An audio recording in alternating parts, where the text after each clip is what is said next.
Okay, I can see people are still joining, so we'll leave 1 more minute before we start the webinar.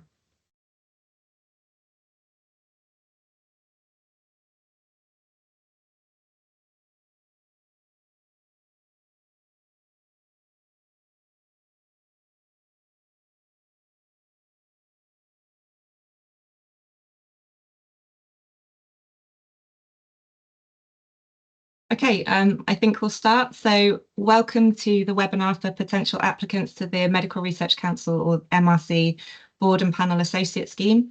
Thank you for signing up and taking the time to attend today.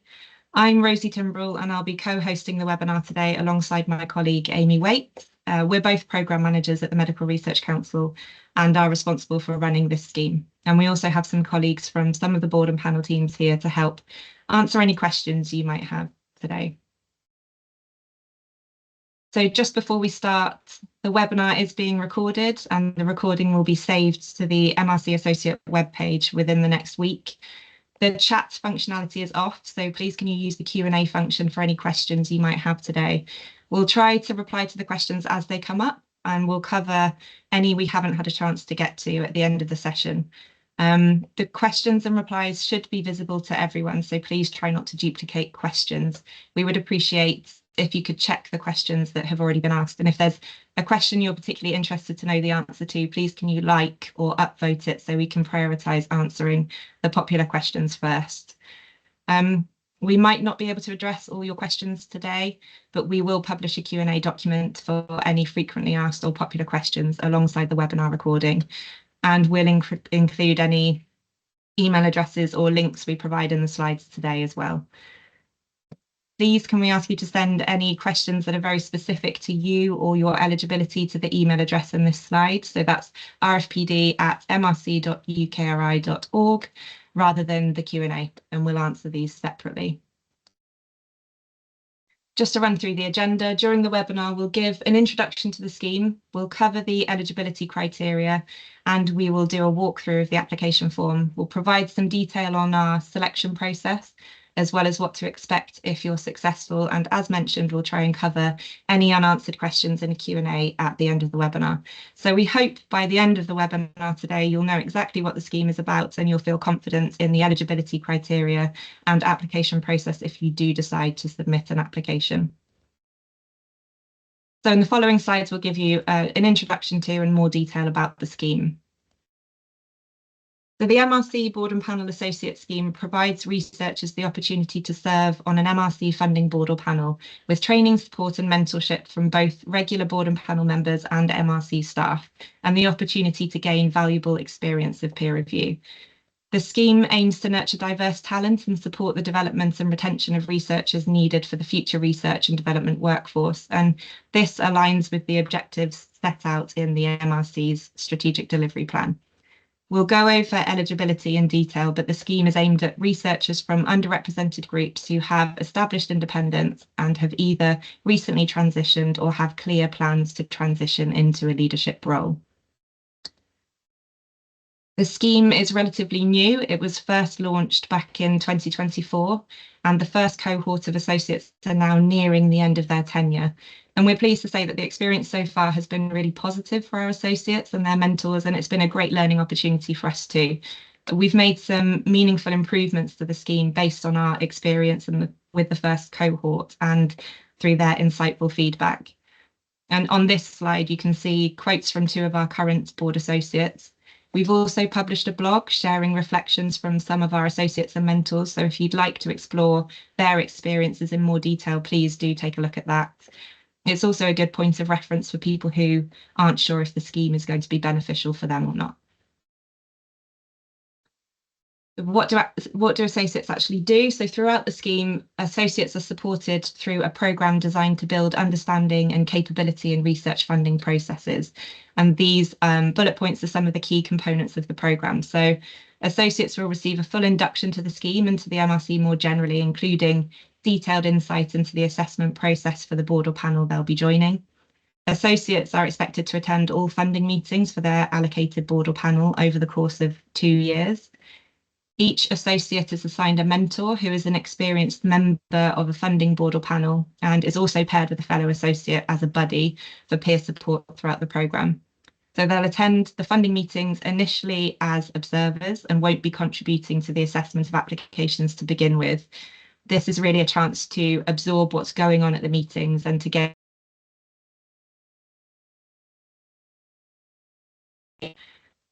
training sessions are held at key points throughout the scheme on various aspects of the assessment process, including how to review applications at the different stages of assessment, how to incorporate the views of independent expert reviewers, and to explore in detail what constitutes a good peer or expert review. And associates also work closely with their mentors throughout to deepen their insight into effective evaluation practices. And as their experience grows throughout their tenure on the scheme and in consultation with their mentor, the board or panel chair and MRC programme leads, associates will begin to contribute to the assessment of applications at the funding meetings. So the timing and degree of this active participation will be tailored to the associate's readiness. Associates also have the opportunity to observe shortlisting or stage 1 meetings, depending on the assigned board or panel. And over time, they may also begin to contribute to the assessment of applications at these stages. So throughout the scheme, associates are encouraged to provide and receive feedback to enhance their learning and improve understanding of expert review and funding decision making. And this has also allowed us to gain a wider perspective and insight into our practices from members of our research community. The scheme also offers the opportunity to informally network with other associates and regular board and panel members across all of our MRC boards and panels that are involved with the scheme. And a key benefit for us of the scheme is also the dissemination of the knowledge gained through the experience. And we encourage associates to share this with their colleagues and their organisations more broadly. So at the end of the 2 years, we hope the scheme will have supported associates to feel more confident in their own skills as an assessor and also potentially in applying to become a regular panelist themselves for the MRC or otherwise. In terms of the meeting themselves, we ask associates to make every effort to attend all funding meetings throughout the 2 years, as our regular board and panel members do. We hold a mix of in-person and virtual meetings for all our funding boards and panels, and we let panelists know dates and formats of the meetings as far in advance as possible for planning purposes. These meetings are usually held over 2 or sometimes 3 days, and they consist of the assessment of funding applications, as well as other strategic items and MRC business.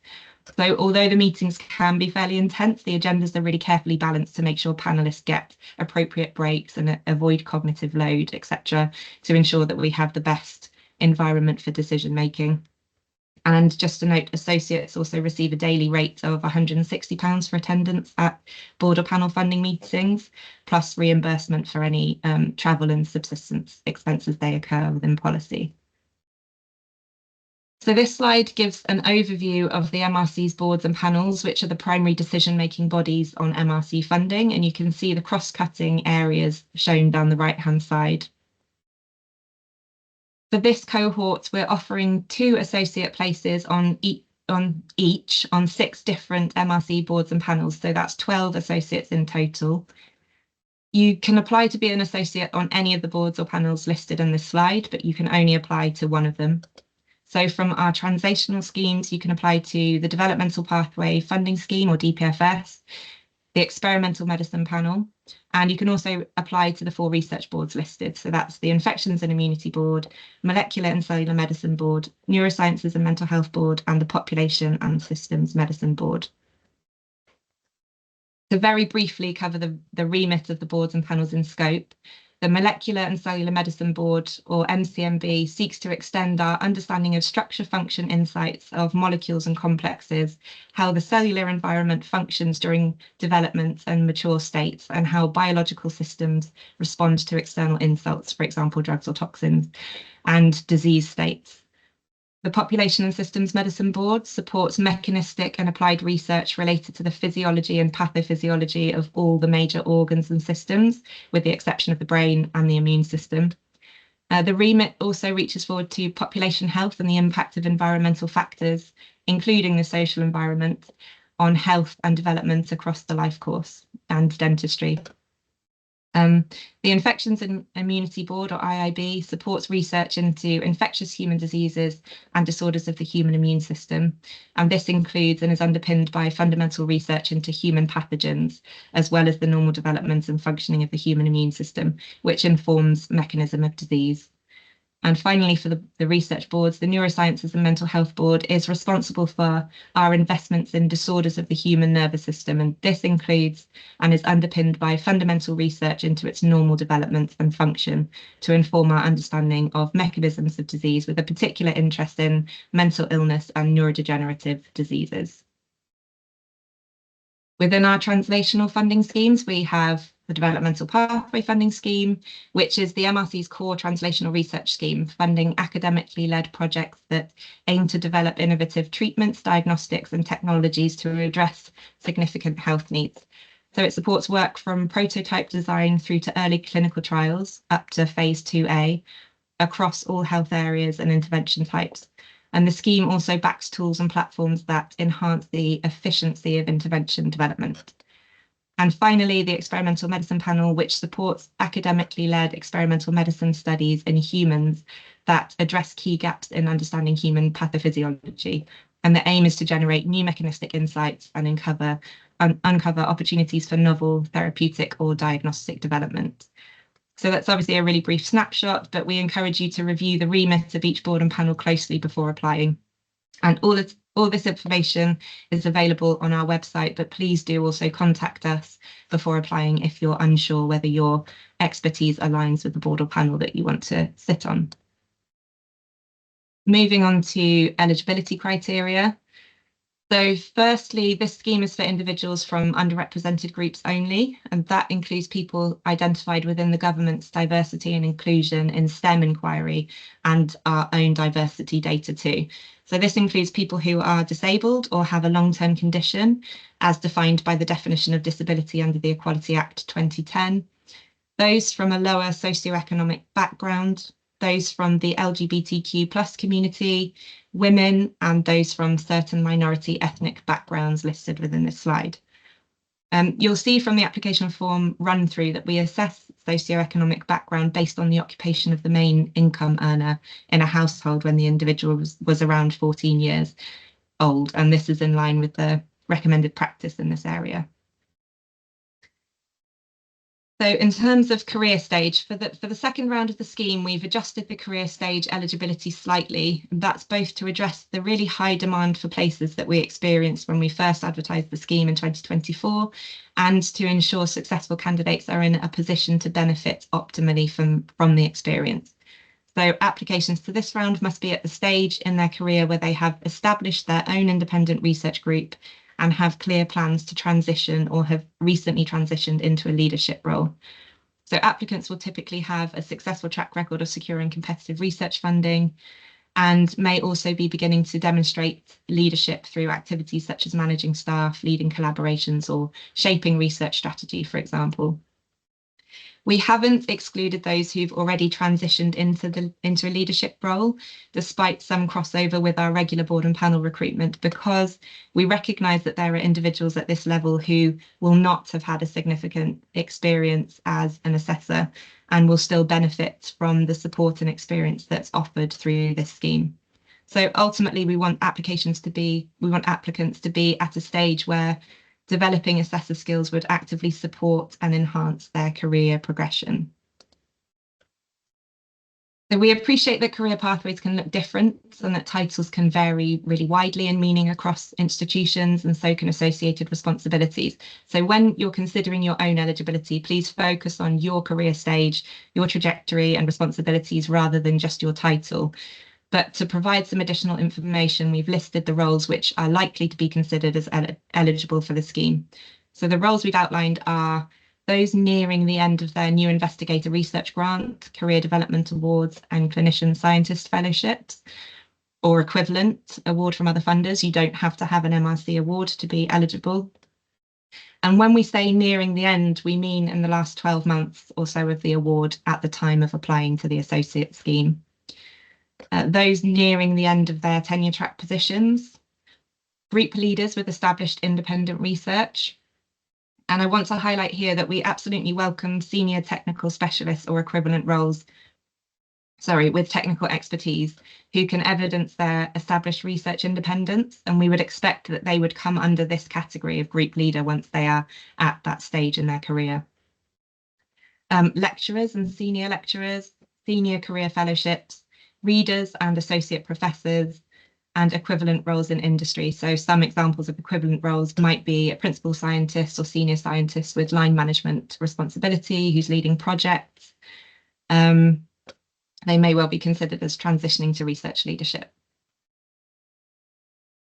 Within the application form, you'll also see that we have identified the roles which we do not consider eligible. So you're not going to meet the criteria if you are a PhD student, a postdoctoral researcher, or are just at the beginning of a tenure track position or new investigator award or equivalent.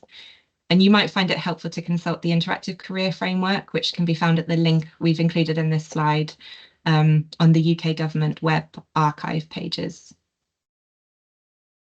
So back to the other criteria.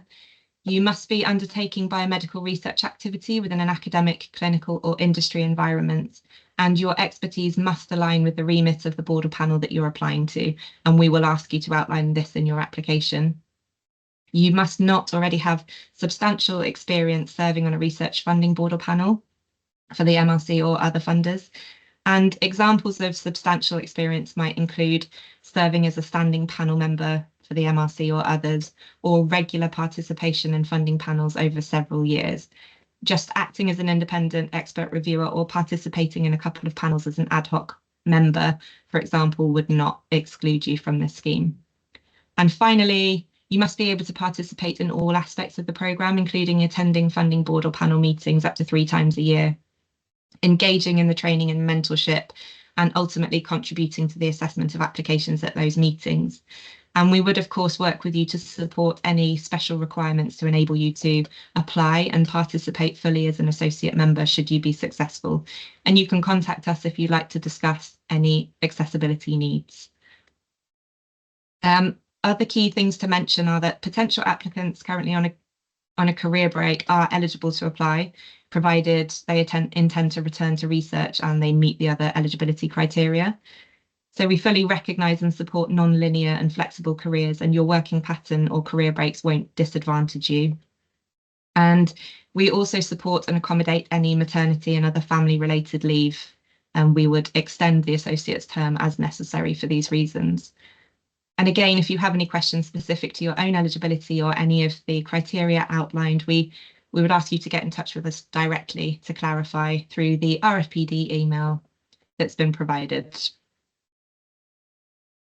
And just to highlight 2 alternatives to this scheme, if you feel that you don't meet the eligibility criteria, researchers who are at an earlier stage in their career or who are working to establish their research independence and who are planning to apply for the MRC or other funders in the near future might benefit from the MRC Board and Panel Observer Scheme. So this scheme offers successful applicants the chance to observe the discussion of funding applications at selected board and panel funding meetings, along with a briefing on our assessment process and the chance to ask one of the programme managers any related questions after the meeting. So it's really just focusing on that, the discussion of funding applications rather than any of the other strategic activities of the board.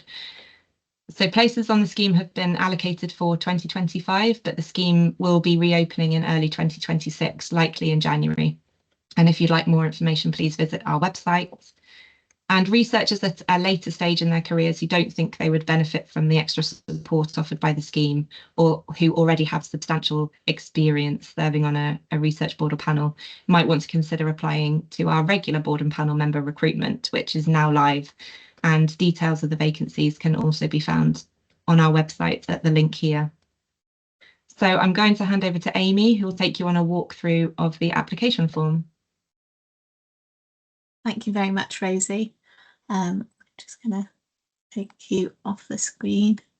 I'm just going to share my screen as well. Bear with me a second. Just whilst I do that, I just want to remind everyone that, especially for those who've phoned in a little bit later, that this presentation is being recorded and we will put it up on our website afterwards, so you will be able to view it afterwards. I'd also like to remind anyone, if you have any questions, please feel free to put them in the Q&A. We've got a Q&A chat at the top, which you can access, and you can put your questions in, and we will try to answer those at the end. And finally, if you have any questions that are really, really specific to yourself, please do get in touch with us through the RFPD mailbox, which I also posted into the Q&A chat. So please do feel that you can get in touch with us as well, and please do ask any questions if you have any. So right now I'm going to take you on a bit of a walkthrough so that you can see the application itself. So this is our associate webpage, and you'll be able to read lots of information, and a lot of the stuff that we're talking about and sharing with you today is on here, and you'll be able to see through here.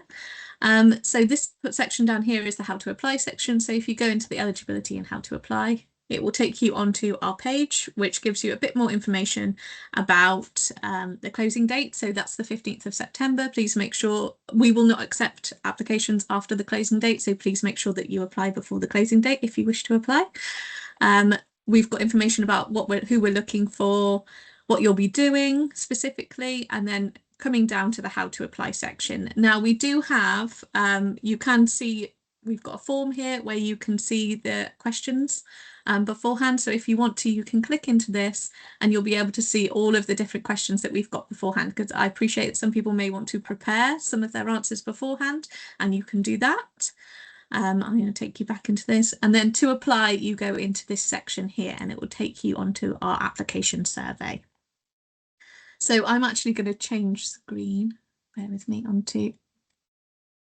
a second, onto this one. Right, so I've moved on to our preview slide, because our preview page, because then I can go through the application form without having to complete it all, which I'm sure you don't want to watch me complete it all, but this preview element won't be available to you. This is just because I've created the application form, but you will be able to go through and apply in this way. So you press apply to go through.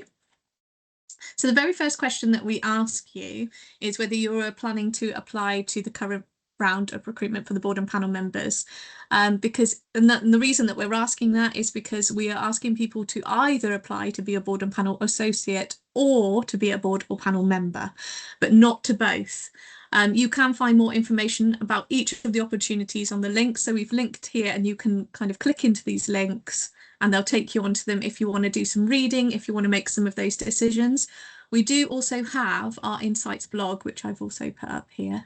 And that's really helpful in giving you information about, we've got a bit that's about, are you ready to apply to be an associate or board and panel member? And it kind of talks a little bit about the two opportunities and talks a bit about the associate opportunity specifically. So you can also go into that and have a look at that.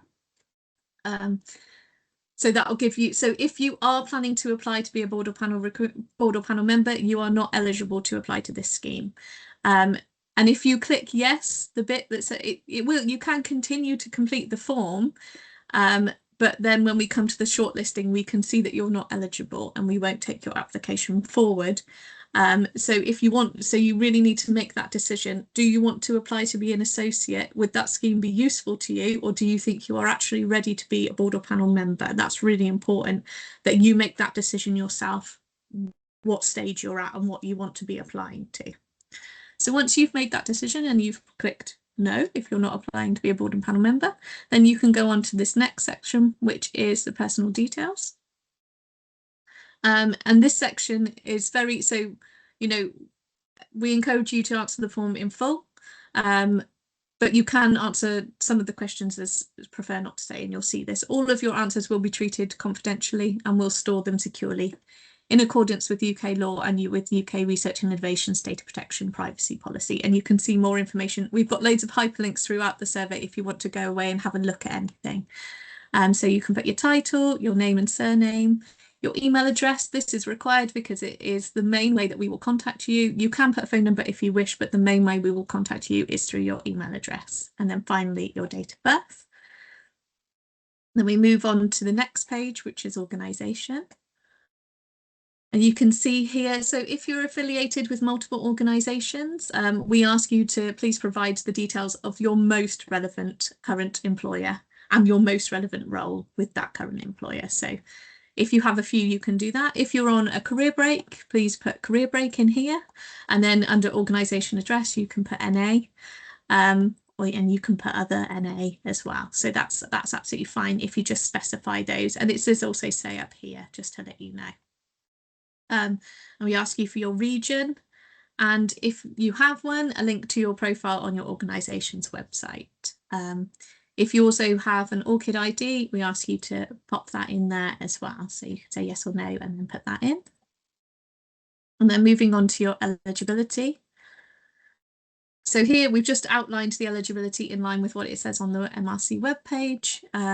In line with what Rosie's already gone through, so I won't go through that in detail. But here we're asking you if you have experience already serving on a research board or panel, because as we've said, you know, if you already have substantial experience serving on a research funding board or panel, this opportunity may not be for you. So what we're asking, we appreciate, you know, some may have a little bit of expertise and therefore this may still be beneficial. So we're asking you, if you have, to just provide a bit more detail about kind of what that entailed and what you have done, so that we can take a decision about whether you can proceed there. For your career stage, we've got, for more information, you can look at the particular career stages here. And you can also, so we're asking you to select from the career stages here. You can see it's a drop down box. We've tried to make it as user-friendly as possible in that we've tried to put wherever you aren't eligible. Now, again, because of the way that the forms are set up, if you select one of the ones where you're not eligible, for example, the Junior Career Fellowships, you're not eligible, but you would be able to continue completing the form. However, you will be shortlisted out. So if you find that you get to the stage and you find you are not eligible, whilst you can still continue completing the form, it's not worth you doing so, because you are actually ineligible and your application wouldn't be taken forward at shortlisting. So from the we do have the eligible career stages here, as we spoke about, but you can also put other, because we appreciate this might not be exactly, if you need to, or if you've got an equivalent role in industry, you can go in there and then you can specify what it is.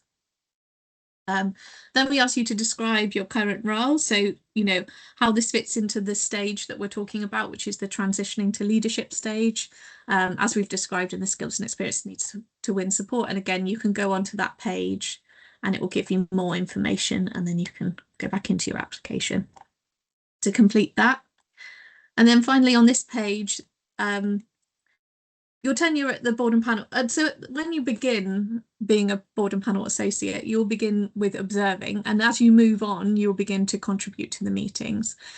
When you begin to contribute to the meetings, we will ask you some questions that we normally ask our full board and panel members, because you're contributing. We don't need to answer, because you're not contributing at the start, we don't need to ask these questions straight away. So we ask them when needed, which will be at the point where you're going to start contributing. And this is just this is what we normally ask our board and panel members. So this is in the board and panel recruitment as well.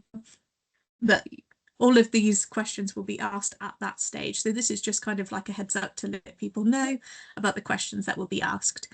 And you just need to say that you understand that these will be asked at that stage. And then moving on to the equality, diversity and inclusion information. So you can see here, again, this is outlining the diversity requirements, which Rosie has been through, so I won't go over that again. But you can see, if you want to see more information about why we're asking this, the data protection policy, the privacy notice, where to ask more questions, any queries, you can go to Equality MRC as well. So there's just a little bit more information about why we're collating this information.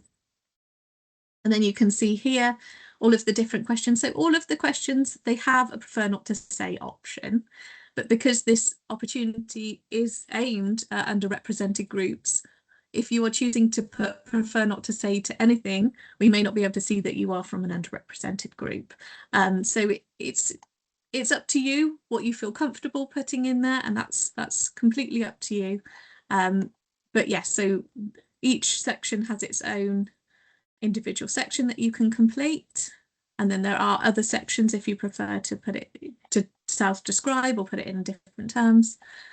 We also have a part about disability, and then we've got our definition of disability here, which is under the Equality Act 2010. And you can put yes or no whether you consider yourself to have a disability, and then you can choose from the following, or put prefer not to say, or you can add additional information. We also ask for further information about your disability, if you would like to give it, and any reasonable adjustments if you'd like to let us know those as well. And then finally, I think Rosie already touched on this, on the socio-economic background. We asked what was the occupation of your main household earner when you were aged about 14, and we've got quite a few different options there that you can put in, and we also have another option if none of these quite fit. Then moving on to the boards and panels. So once you go through those sections, which are really looking at your eligibility, you'll move on to the boards and panels section. So you can apply to one board or panel. So we really want you to make sure that you're applying to the board and panel that is most in your remit, that is most relevant to you. So again, we've got a link here that you can go on to, which looks at our different boards and panels. So we've got all of the different boards and panels. And if you go into the translational one, and you go under opportunities, support and resources, it also speaks to our experimental medicine panel and our developmental pathways funding scheme as well, which are also under this scheme. And so you can look for the information there. And then when you have chosen one, so let's say, for example, you choose infections and immunity. So you would click on the one that you've chosen and you go continue. And it will bring up, they're all very similar. It will bring up a short definition of what that board or panel is. It will take you to the remit if you want to read more on it before you fill this out. But this information here, you can give, we were asking you to give a brief explanation about how your expertise specifically fits into the board or panel that you've chosen. So for this one, it's how your expertise specifically fits into the infections and immunity board. And that's really important for us because we need to see that you fit into the board and panel. Your expertise must align with part of that. Obviously they're quite wide ranging, but your expertise must align with that board or panel for you to be eligible to be going into that board and panel. So we've got these for each of the different boards and panels depending on which one you go to. So once you've completed this section, for instance, I'm just putting some, you press continue and it will take you into expertise. So in this section, you can choose any other expertise that you can offer to the MRC. You can just go through these and tick any that are relevant. It's also asking you if you're clinically qualified and if you're clinically active, and that's just a yes or no. And then we go into track record. And this is really looking at your track record of assessment. So have you previously been involved in the assessment of research applications? Have you previously applied for funding?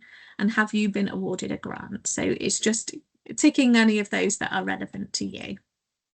And then finally, going into the justification for application. This part is really important. It's really important that you explain your motivation for applying to be an MRC board or panel associate. So we really want to know why.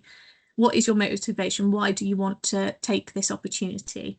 So obviously this scheme, we aim to nurture diverse talent and support the development of retention of researchers needed for the future research and development workforce. And it aligns very much with our objectives. And applicants should really reflect on what they hope to gain from participating in this scheme, but also on the value that your involvement would bring to the MRC. And then finally, we just ask you a little bit about time commitment, just to confirm that you're comfortable that you can commit to this scheme fully, because it can be quite an involved scheme. It is over 2 years. It is a commitment, and so we just want that confirmation that you can commit to the scheme. And then going on to the last page, this is just about consent. So this is consenting to how, this is talking about how your answers will be treated, which will be confidentially and they will be stored appropriately. I'm talking about how we will monitor and evaluate the data. We will share it in an anonymised aggregated data with our executive leadership team, for example. We may share this with other funders or with other sectors bodies for the purpose of sector research and analysis, and we may publish anonymised aggregated data on our webpage. And you can consent to that. And then just a bit about we're always interested. We're trying to get the message about the associate scheme out, so we're always interested in how you heard about our scheme. So please do let us know, because it really helps us to improve how we communicate these important initiatives out into our community, and making sure that people have access and know about these opportunities. And then, so going on from this page, it will take you on to this page where you can put your email in if you want a PDF copy of your responses. And then finally, you'll go onto this page and it will just confirm. You'll have an actual reference number here, but it will let you know that it has been submitted. And so that's kind of what that looks like, and a bit of a walkthrough of what the application process is. So I think that's really helpful. I'm going to stop sharing now, and then I'm going to go back onto the slides. So bear with me a second.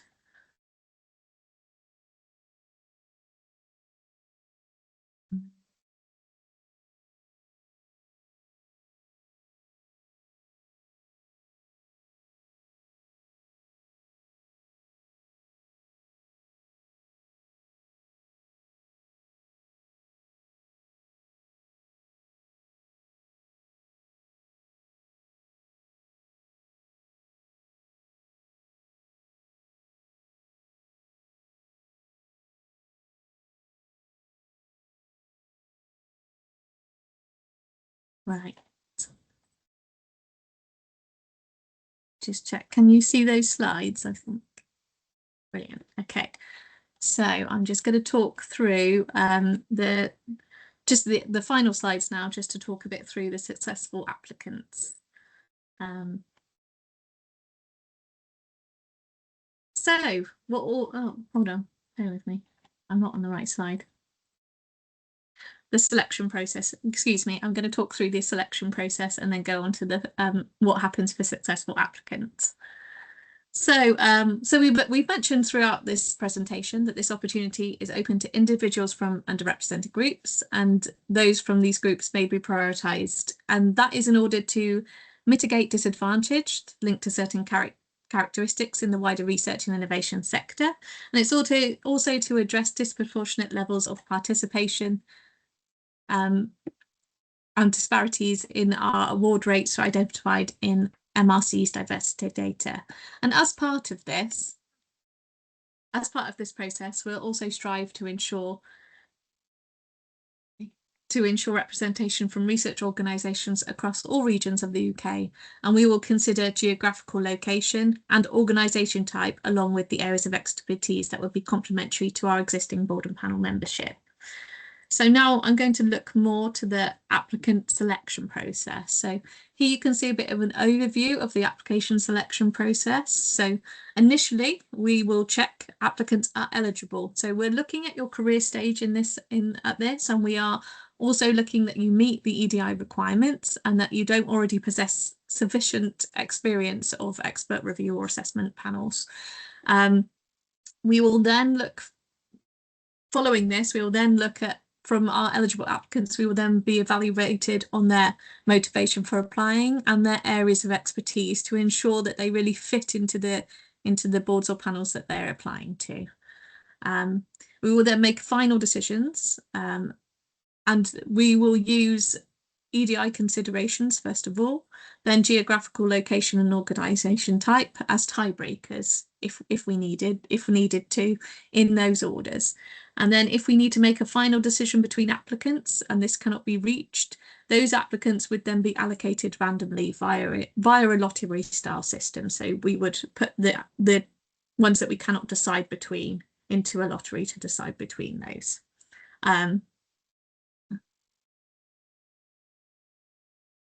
So contacting applicants. So you'll be contacted by email to let you know the outcome of your application either way.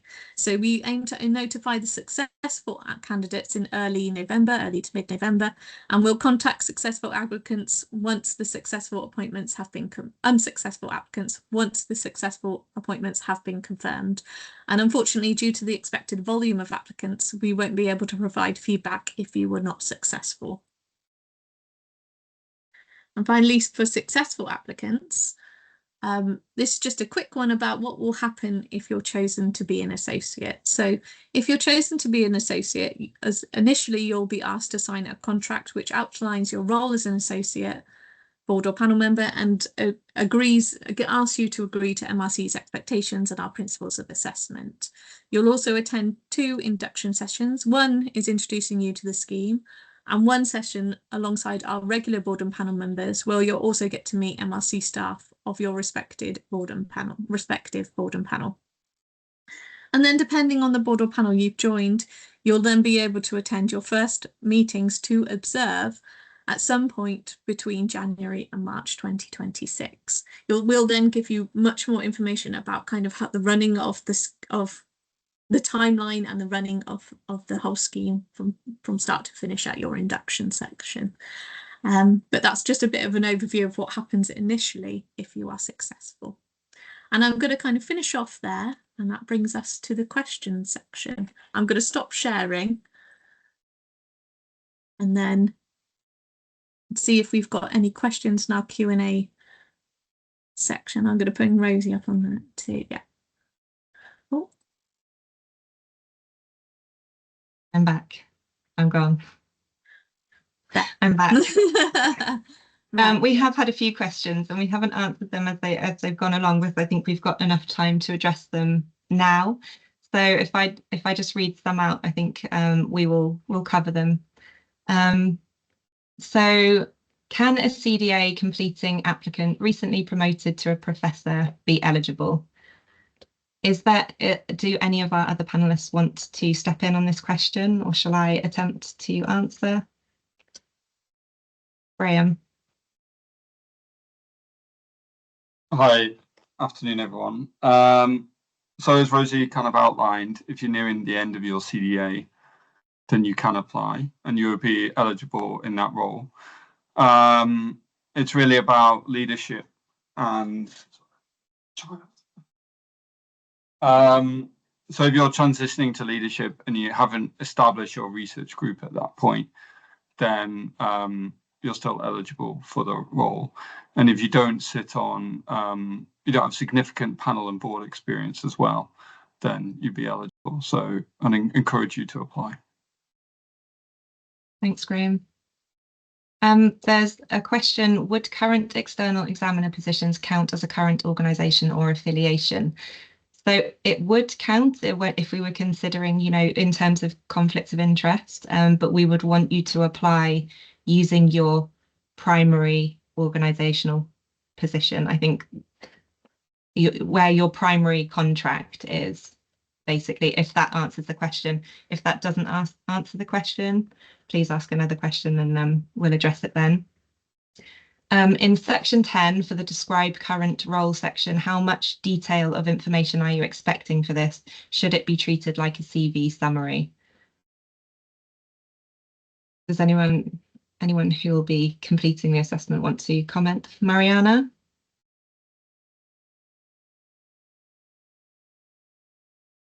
You are on mute if you're... Oh, there we go. Sorry, hi. Good afternoon, everyone. I guess what we would want is a kind of elevator pitch in which you can articulate to us what your relevant expertise are, including if you have, for example, industry experience, and that clarifies to us what your level of seniority is. So say you have been a peer reviewer, or you have been on an ad hoc panel. Any of those things would be relevant in that space. I hope that answers the question. Thank you very much. Does participating in the associate member scheme make you ineligible to apply, one, for the research funding you were involved in as a board or a panel associate member, or two, other new investigator grants with UKRI? So no, you wouldn't. You would still be able to apply for research funding for the board or panel that you were involved in, but we would probably expect you to already have secured a new investigator award in order to be eligible for the scheme. I don't know if anyone has anything to add to that. If not, I'll move on. I just add that you have 2 opportunities to apply for a new investigator research grant, but you're only able to have the award once. Thanks, Mariana. Should any of the free text sections, for example, current role or transitioning to leadership, be written as a UKRI style narrative CV? I think that might be personal preference. Yeah, not necessarily. It's not stipulated. It might be helpful to you in whatever format you think you can convey that information most clearly. How do you decide who is selected? Also, which boards are more popular? I don't know if the first half of that question was asked before Amy did her presentation on the selection process. Which boards are more popular? We can't say really. We've only run this once before, and there wasn't really a definitive board or panel that came out as most popular. So I'm afraid that's not something we can comment on. Amy, do you think there's anything that you need to expand on from the selection process? No, I don't think so. It was covered. Yeah, if it wasn't covered or you've got more questions on it from the slide, please do let us know. But I think it was covered in the how we select the applicant section. So hopefully that's cleared that up. But let us know if it hasn't. Thank you. And the last question, would someone that's been asked to review grants for MRC and that has been sitting on a Learned Society committee be considered a candidate with considerable experience or still eligible to apply for the scheme? So no, I think we referenced that providing an independent expert review for the MRC doesn't necessarily exclude you. In terms of the Society committee, I don't know if anyone else could comment. It might depend on your tenure. How long have you been sitting on that for? How frequently? So I think potentially that's a question to the RFPD email address, if you don't mind, so we can get some more detail from you and give you a more specified answer. So I can't see any more questions that have come in. So unless anyone else can see any more questions, I think thank you to everyone for attending today. Hopefully you've got all the information you need to know whether this is a scheme you want to apply for or not. Thank you to Graham and Mariana and Florence, who you can't see, for attending to answer your questions as well. Hi, Florence. Oh, I can yeah. see, I could see a hand raised then. Oh. I don't. Whilst you can raise your hand, I don't think you can speak on the screen. So if you have a question, if you can either put it into the chat and we can answer it now, because we've still got a few minutes, or feel free to email us if it's a really specific question that you think might be just more relevant to yourself. We're happy to take questions through the RFPD mailbox and answer those. We'll leave it a couple of minutes to see if another question comes in.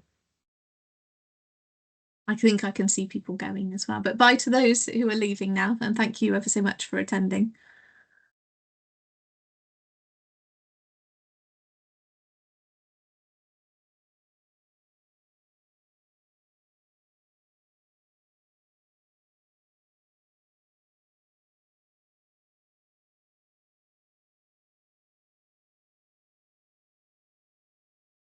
I can't see a question coming in, so I think we'll just leave it there. Thank you all for attending, and as mentioned, we will be uploading this recording and any of the answers to the questions that have been asked to our website. One more question, actually. Great. No, I'll do this one. is someone who is on the Observer scheme last year eligible for the scheme? So from the perspective of, if you've been on the Observer scheme, then that doesn't make you ineligible to come onto this scheme. You can still come onto this scheme. You just need to check the eligibility criteria and that you fit the eligibility criteria of the associate scheme.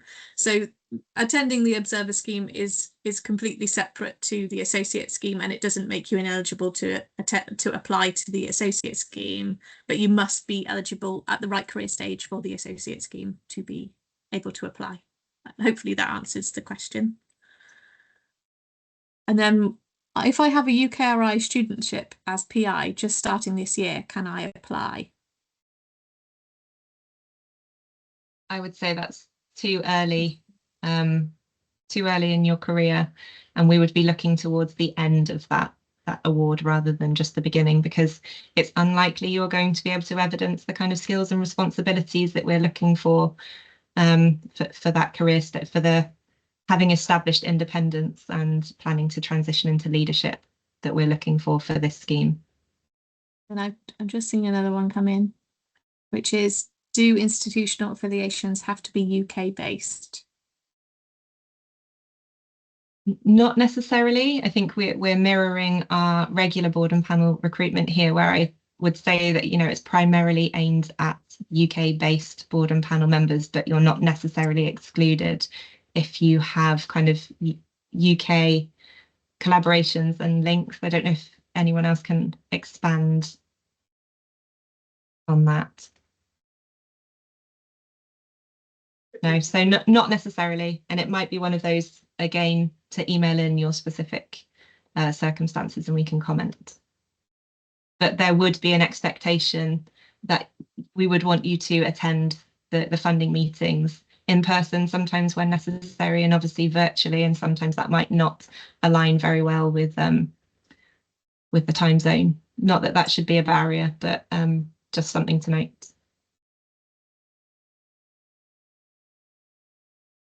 I don't see any more coming in, so maybe able to just bring it to a close now, and I can